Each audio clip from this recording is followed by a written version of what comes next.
Welcome to Cycle Breakers and Moneymakers, a podcast for women of color and first gen who are breaking generational cycles and glass ceilings by going places no one before them has ever gone. I'm your host, leadership coach, and eldest daughter of immigrants, Mariela De La Mora. I left a 16-year marketing career to create a multiple six-figure-a-year coaching business as a single mom. Each week, you'll learn how to build unshakable self-trust, become in demand, lead with confidence, and make more money by being more of who you are. Hello, everyone. I'm very excited to bring you today's episode because it is so pivotal in growing a business as anyone really, but I'd say especially if you are a woman of color, a daughter of immigrants, a parent, anyone who has a relationship with money that has felt very unsure or uncertain. There are so many lessons here, and I'm going to be walking you through my own process, my own journey in this, not just myself as a CEO, but just in like what I've seen in peers, in friends, in clients, and how significant, our relationship with money really plays in when it comes to growing our businesses. Growing a business means healing your sense of safety with money, your past with money, your present relationship with money, your belief in creating it. It requires shifting your sense of safety from other people control how much money I can have to I can control it because I know what creates it. And I will just share, I have gotten coached on my money safety more than anything this year. My wealth coach, Gina Knox, knows this very well, and I'll share a little bit about what that looked like this year. So in this episode, I am going to share my own money story, pivotal moments in my business and in my life where money safety was challenged and how I worked through it. And I'll share a little bit about what my life and my circumstances were like at the time, because you may see yourself in one of those circumstances. And I'm going to cover the steps that I follow to anchor myself back into safety and continue to give myself and my business what it needs instead of like reactively cutting. Let's dive in because there's so much to cover that I'm really excited to share with you. To start with like my own money story growing up, I'm the eldest daughter of immigrants. My parents immigrated from Mexico. And in being the eldest, it meant that I was very close to my family's immigration story. I heard so much about how they grew up being in poverty, one of 11 children. My mom was one of 7 children, and like them just not having enough. So much of that, even once they had a house, was like, we don't have money. And that money was meant to be spent on essentials and not anything else. And that you needed to save money above all. And I just remember hearing them actively worry about money, so much so that as a child, I saved my money. Like kids usually want to spend money on dumb stuff or whatever they want, right? Like that's what kids are supposed to do. But I used to get $1 a week as allowance. So this is like, the late 80s, 90s. So I got like $1 a week until my baby sister was born. I have 2 younger sisters. And when I started helping to take care of her, they upped it to like $5 a week. So you can imagine it took me a long time, but like I saved my birthday money. I would do extra chores, all this, and I would save it all to the extent that like when I was like 14 or something, I needed a computer for school because like back then you had to like stay in the computer lab if you wanted to type papers, and teachers started to like ask you to type papers, but most people didn't have a computer in their house in like the mid 90s. And so I remember telling my parents, I have $525 that I saved in my little piggy bank to help you buy this computer. And they took it. They were like, okay, we don't have money. We need it. And so I saved my money for like my whole childhood. I was like so responsible with saving my money in a way that a child really shouldn't be. I've really had to anchor back into that it's like, I'm really good with saving money because that's all I really knew how to do. That's what I felt safe doing. And so I really had to like unlearn that basically anything other than saving felt like a threat. That was my money story growing up. And then I obviously went into the workforce, got my master's, 2 master's degrees, climbed the ladder, got the 6-figure job. But then I took a risk and I quit my job in 2013 to solo travel. This was like after a divorce. I would say that I called this like an awakening, a healing. So I ended a marriage that I was in. I was in a 13-year relationship. I quit my job to solo travel and I was wanting to find myself. At the time, I didn't really know much about it except that I just needed to quit this job. But what happened then was like I wound up meeting my daughter's dad and getting married again and moving to London. And a year later, my marriage ended unexpectedly and I found out I was pregnant like days later. My life turned upside down in 2016 in every way possible. But like, since we're talking money today, my money story, like it's almost like my worst fear happened because I went from living in a West London flat with my husband, with a 24-hour doorman, to being pregnant, broke, mid-divorce, and having to move back in with my parents and get on food stamps all in the year 2016. And I have other episodes where I talk more about that, but I had to just start over from there. In full transparency, like I had my parents to help me at a time that I don't know what I would have done otherwise, but I had them as an option. And I think so much of my past was like, I'd never want to do that. I would never want to move back in with my parents, but like I had to take it. So I rebuilt my savings. And so I'm sharing this with you because these are moments that I revisit in my mind where I go, oh my God, I would never want to do that again. I would never want to find myself there again. I never want to be broke again. I never want to have money again. I never want to worry about paying my rent again. Because at the time, the money that I needed help with was to pay my rent in London because I had to take over the lease. And I couldn't afford the lease by myself, but after the divorce, and it was me on my own, it just one thing after another, it just took me out financially. So I share this with you because our money story is important. When we feel scarce, we will revisit past things and we'll say, I don't ever want to be in that situation again. It's valid and it totally makes sense, but that's also what puts us into survival mode of like, I never want to be this way again. That was one of my moments in my money story that my brain in the present goes back to and says, I never want to be broke, pregnant, and on food stamps. I never want to be dependent on anybody again. And so I rebuilt my savings from there. In 2019, I started to build my personal brand and my thought leadership online before kind of knowing I was going to be a coach. I just knew I wanted to start a business. And so in February 2020, I landed my first coaching client. And because of the savings that I built, I felt safe to be able to say that, okay, if I can land 3 clients, I can land 30 clients, right? And so I literally quit my job the next month, which is kind of wild and I would not suggest, but I also was still living at home at the time. So I felt safe to do that. Even though that year in 2020, I made 6 figures and I was able to move away from San Francisco with my daughter and move to Portland where cost of living was lower. I was taking this big financial risk of like, not having a job anymore, having a business, relying on my business income to pay rent, to pay daycare. In 2020 or 2021 rather, that was another pivotal part of my money story where I felt very scarce because it was a time where I was away from my family and I felt very overwhelmed in being a single parent and doing it all. And my mental health affected my ability to sell. I started to worry about like, what if I can't pay rent? What if I can't pay daycare? And I stopped getting coached to quote unquote save money. And basically a lot of things felt like they were just crashing down. Like I went from closing most of my sales calls to maybe closing like 20%. I came out of that financial pinch through some of the things I'm going to share with you today. So that was another pivotal part of my money story of, oh my gosh, I'm worried about being able to pay rent and daycare. Like I don't want to be the 2021 version of me who like lost it. I felt like I lost what I had created, right?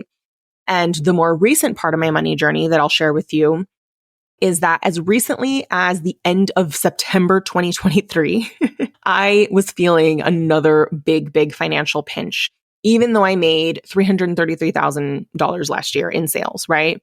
So as of the end of September, I was showing up to coaching calls in 7-figure wealth with Gina Knox in tears because I was afraid I was going to run out of money.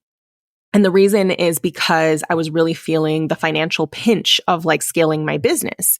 Scaling essentially requires that you are making less money in an offer that requires a lot of your time in exchange for you building like the team, the infrastructure, the marketing, all of that in order to sell a more scalable offer. So it's kind of this very vulnerable baton passing period where you are like saying no to a more for sure thing that requires a lot of your time in order to free yourself up for something that takes a lot of your time and a lot of money up front to free your time to serve more people and be able to make more income, right? But that is a very vulnerable time where you have to then lean into your reserves. That is just a part of business, is you build reserves. You don't operate based on sales. Like that is a misconception. You are not supposed to have consistent sales. That is not how it works. This is not a paycheck. Your business operates on reserve. So the whole point is when you're selling, building up a reserve so that you're like, I'm going to pay myself from it. So like your reserves going down is a normal part of business. That's literally why they're there. And so I think for many of us, including me, there's a number in my mind that when it goes below that number, I start to freak out. And I think that like building my tolerance to that number going lower has been that's been a really scary thing. because my expenses are higher now, right? Like my overhead is higher now that I have a bigger team and a bigger business. My cost of living is double what it was when I lived in Portland. I'm now in San Francisco. And so I was like, if I don't bring in $13,000 a month, my reserves are going to go down. Like I have a $13,000 a month overhead between paying myself, paying my team, paying my overhead. And that doesn't even include coaching. That's literally just to be in business and to pay myself. I need to make that amount of money. Back in Portland, it was much less. To say that I came a long way in feeling safe with money again is like a wild understatement, because everything in me has been terrified of ever being broke and dependent on anyone ever again, because I always have been someone who was like the one who made the most money in the relationship, the one who like money always was like my safety. That's just been huge. And I know that this is going to continue to come up in my business, because even when you make more money, this is still going to come up. The fact that it came up for me this year, you would think, looking at my numbers, oh, Mariela would never worry about that. No. Yes, I did, because your expenses will go up and you're still going to have to make investments. You still have to pay your team, like all these things, right? You have to pay yourself. Like I pay rent and like I live off of my business, right? And I have to pay myself a 6-figure salary just to exist and live in San Francisco. Everything in me was just so afraid of like, I never wanted to be the pregnant food stamps version of me. And a huge part of my shift has been, instead of saying like, I never want to be her again, I never want to be like the dependent, broke, pregnant food stamps version of me, I instead had to learn to be proud of her. Because until I realized that if I could get here to have this business, to even be in this position of growing a business, even after going through all the things I've been through, even under all of the non-ideal circumstances that I have worked my way through, then I'm in a better position than ever to make more money than I ever have made, right? So it's like, if you have created what you have under non-ideal circumstances, imagine what you can create now that you are aware and you're giving yourself the support that you need. So with that, here are the steps that I have taken to strengthen my safety with money that has contributed to strengthening my money mindset and getting out of scarcity. 13 minutes into this episode, I had to preface it with my story, because this isn't just me being like, you just got to work on your money mindset. I'm like, y'all, I have had everything working against me. I mean, I know that's a thought, but I've had many things that I have had to work through, right? I don't have like a partner that also makes money, like all this, right? Like, so I wanted to preface it with that. So how I have strengthened my safety with money and my relationship with money and worked through financial scarcity. Number one is, when the feeling of scarcity and fear and graspy energy around money or not having enough comes up, I acknowledge the fear and I normalize it, because it makes perfect sense that you would feel that way, right? So I realized that like my past self is just asking me, are we going to be safe? Are we going to be okay? And I have to talk back to that, because when I don't answer it, then that version of me starts to freak out. It's like, I have to be like, yes, we have options. If this happens, then this happens. And here's the different things we have, right? So like, I've had to be in dialogue with myself about whether I'm going to be okay. And I think that my past money story has really shown me that I have attached safety to money, and all of that just makes sense. So acknowledge the fear and normalize it with yourself will just help you feel grounded to say like, it's an alarm that's going to go off in your mind. It doesn't necessarily mean you're in imminent danger, but the alarm itself is normal.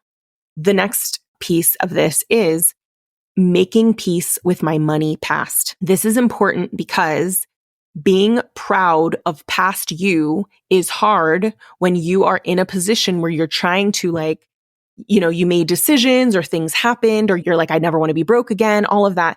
Oftentimes we're trying to run away from our own shame by applying financial pressure in the present. The version of you that doesn't ever want to be that version is going to not forgive herself or just be so scared to ever be that version again that it's actually like keeping you stuck.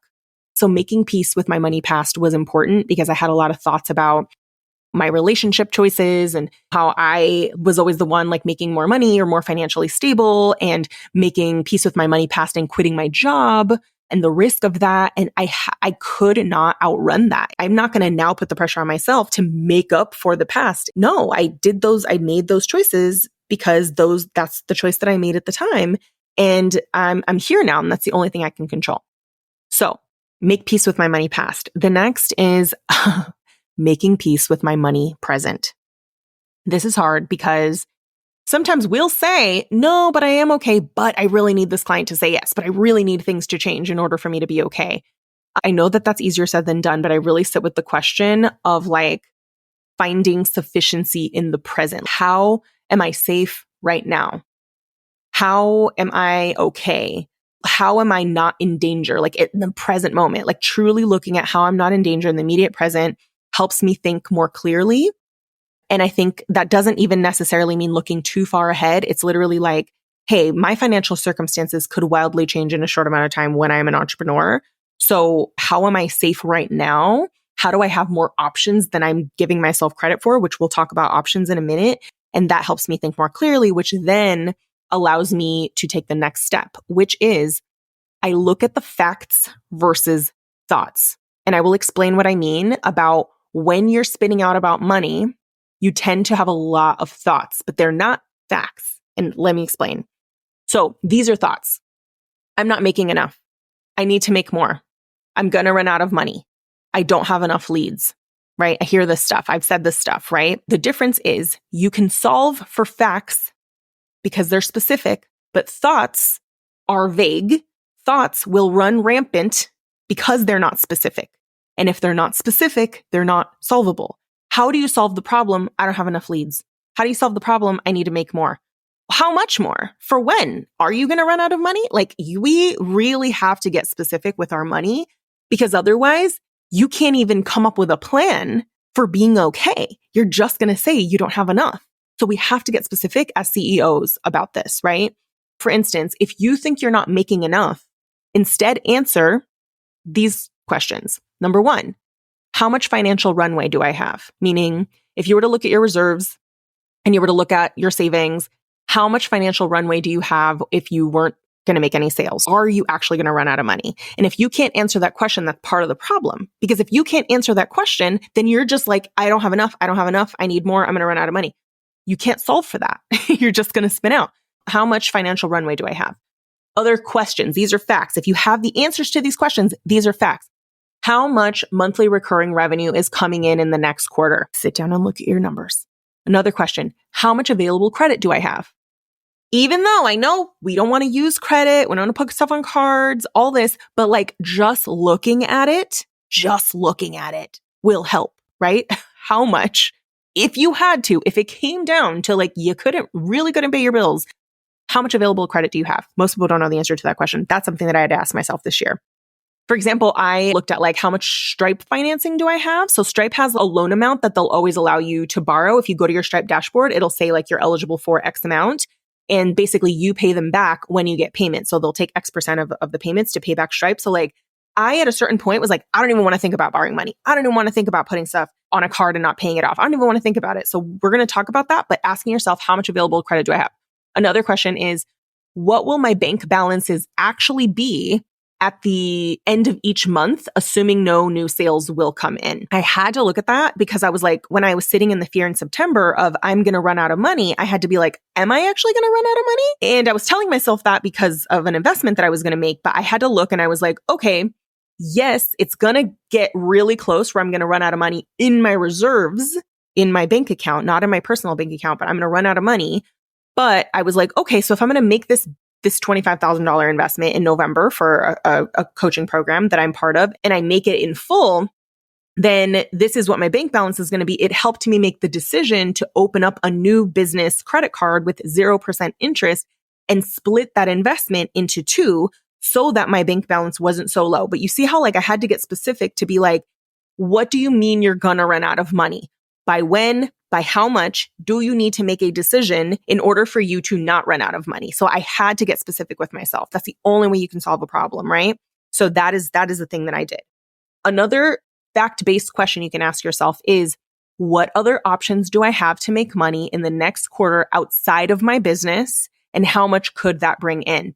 This is another kicking and screaming thing that I had to work through, and some of my clients where it's like, we don't even want to look at that as an option, but then you're showing up on coaching calls freaking out about money. And I'm like, what other options do we have? We have to give ourselves more options, right? So what other options do I have to make money in the next quarter outside of my business? And how much could that bring in? You can still say no to that option. Doesn't mean that you're going to use that option. It just means you have to show yourself you have it. Another fact-based, more specific question that I have asked myself or my clients have asked themselves is, what low-hanging fruit opportunities are right in front of me that I either haven't taken advantage of or I'm not even thinking about? All the thoughts that you're having, I don't have enough, da da da da da. What are the facts? Look at the facts, not your thoughts. That is what you can solve for. The next part is, from there, you can come up with more useful options. When I'm working through this, I have to give myself as many options as possible in order to create safety. Because when you take options off the table, you spin out more and you stop problem solving and you get even more attached to things in the present. And that totally spins you out from even solving the problem. My money coach, Gina, taught me this. She said, it's like you have this big buffet of options and you're hungry, but you're telling yourself you only want to solve your hunger with the vegetables. Because if you chose one of the other options on the table, it would mean you were that you failed. And my options that I wanted to keep off the table was like a credit card that I wasn't going to pay off and like a loan, right? In 2021, the option that I wanted to not have on the table was, what if I had to get a part-time job? But when I gave myself the option, just the mere presence and the acceptance of that option helped me feel safe for me to solve the problem, because that's what you need. You need clarity and in a sense of immediate safety for you to take the actions that you need to take to actually solve your problem, which is creating revenue. Here are some options that my clients and I have specifically come up with once they have expanded their options of how can they make money and making peace with what are other ways I could make money. And when they have gotten specific about their money situation of like, how much money do I need? Am I actually going to run out of it? What's my financial runway? Like getting specific. So these are the useful solutions that I and my clients have come up with from that space. Offering a pay in full incentive to current clients who are on a payment plan in order to bump up revenue in the short term. Another solution, open a zero interest business credit card to fund an upcoming one-time expense in order to provide a bit of breathing room. That is another option. I actually did this in November. Another solution, reach back out to people they had discovery calls with earlier this year who weren't ready. One of my clients did this and she made $10,000 in 1 week. She was freaking out about money. She did that. She brought in 10K in 1 week because she gave herself more options and started to be like, wait a minute, how could I make more money? Another option that a client of mine did, reach back out to friends who wanted to put you in touch with their organization about a speaking opportunity or in-house coaching and you haven't responded to them. Like, you'll be surprised how often people have untapped opportunities they haven't even freaking followed up on because they're freaking out about money. So it's wild. Like, you could be freaking out about money and also there's options and you're like, I can't even see them because I'm freaking out. All of this, like I said, helps us see that we have more options, and just that on its own has created more of a sense of safety for me to actually solve the problem. So scarcity puts us in survival mode. It prohibits you from seeing the options that you have clearly. It prevents you from problem solving. And that is when even simple things feel impossible to solve. And I've sat with my clients when they've spun out. And because I have sat with myself continuously, I am able to not spin out with them. From there, I am able to take more revenue generating actions from a more neutral place. For example, this has helped me make the investments that I need to make, like investing in a $25,000 mastermind at the beginning of November, which was before my launch, not knowing how my launch was going to turn out, right? Or investing almost $25K in my rebrand, if I include photography, styling, clothes, location, all the things in my rebrand during Q3, when in Q3, my sales were lower than they had ever been in the history of my business because I stopped selling one-on-one.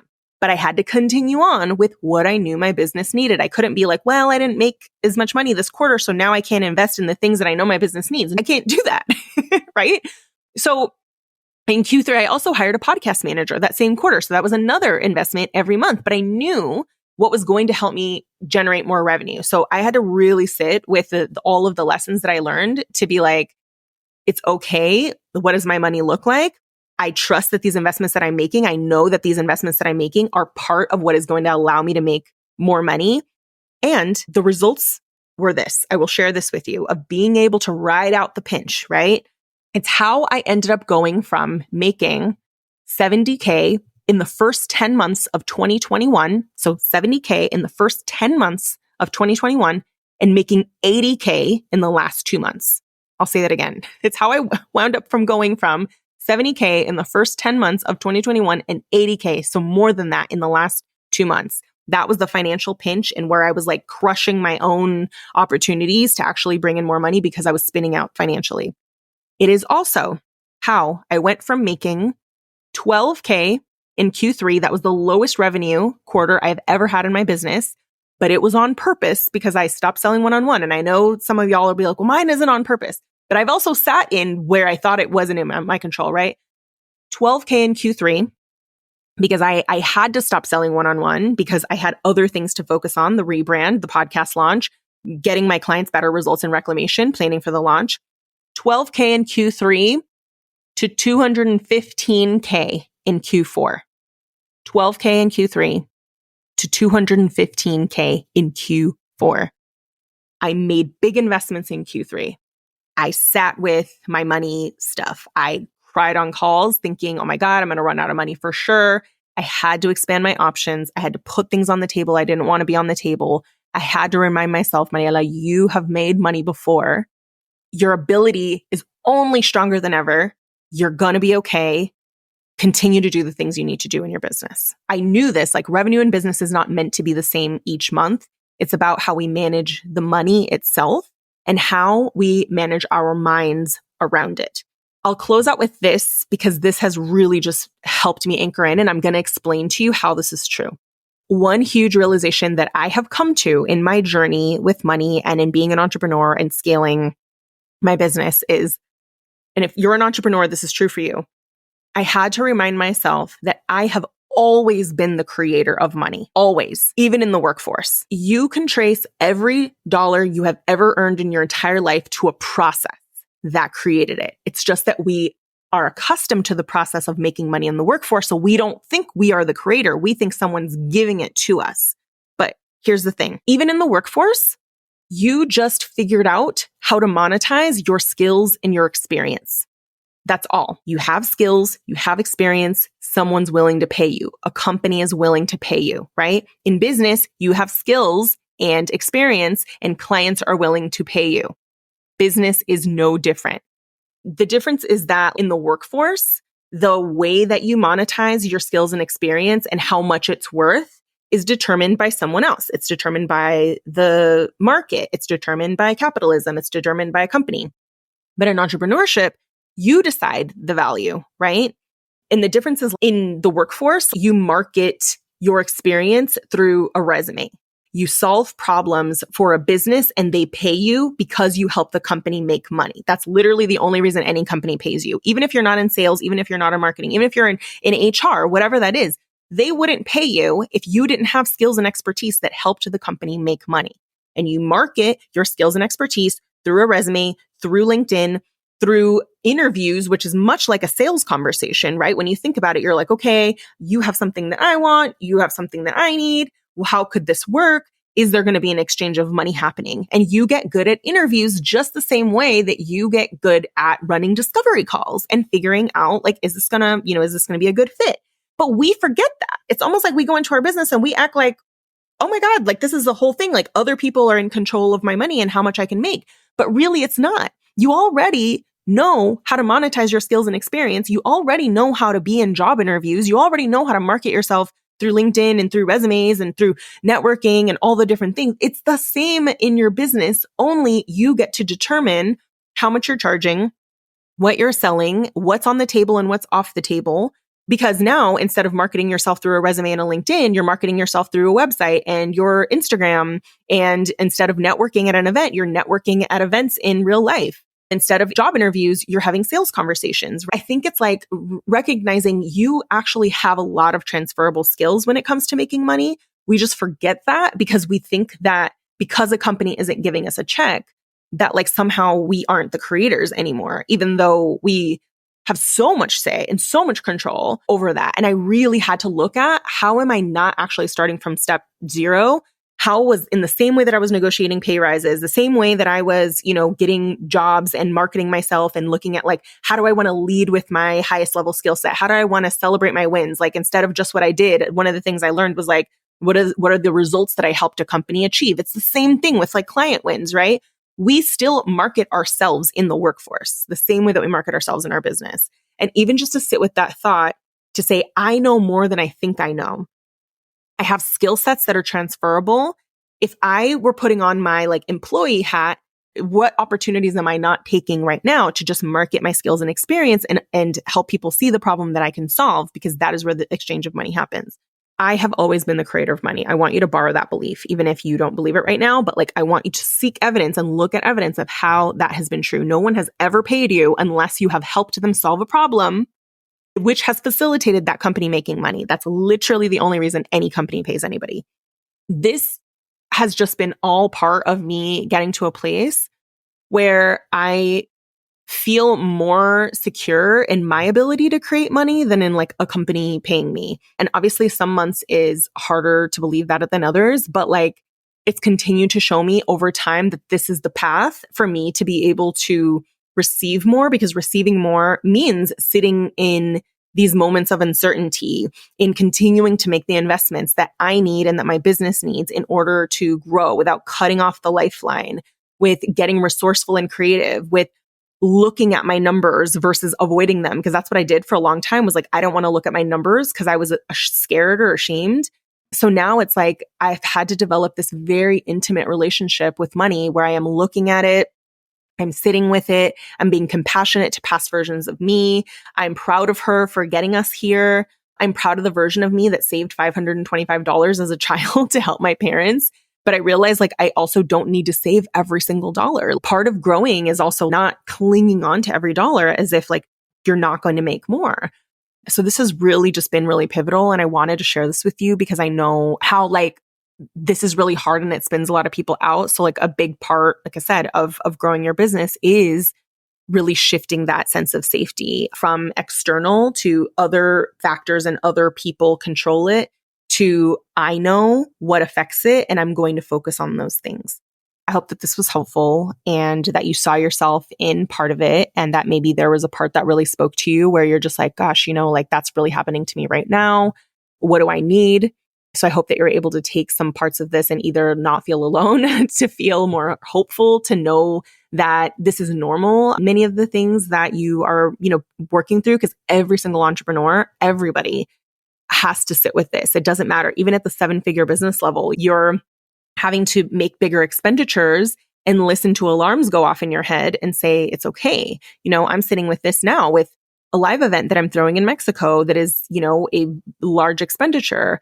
And my overhead and my team expenses are higher than they've ever been, but I also have more support than I've ever had. And it really is like I'm calling in that sense of safety and support. And that's all you're doing every stage of business. Even when things go quote unquote wrong, all that's doing is building up your sense of security and self-trust with yourself. And that's why it's important to have mentors and spaces where you can talk about these things with a mentor that's gone through it personally, which is why I think like I felt different being in rooms where challenges and growing up poor and all of that was, or having children and all of this was taken into consideration, because it really does, it amplifies how bigger some of these things feel in our mind. And that's why I'm able to hold space for my clients as they, through this, because of the same thing. But I also recommend being in programs too. There are also like amazing programs that are really specifically focused on money and money mindset and all of that, which I actually think are really valuable and essential in growing your business. So I think that that's also something I encourage you all to like look into, in addition to being in a community or working with a coach who also has gone through that journey themselves and is able to help you navigate it. That's it, y'all. I'd love to hear what part of this episode really maybe you saw yourself in. Screenshot, share. If you loved today's episode, please, please, please, it would help me so much if you gave it a 5-star review so more people can find it. That's it. I hope this is helpful, and I will see y'all in the next episode.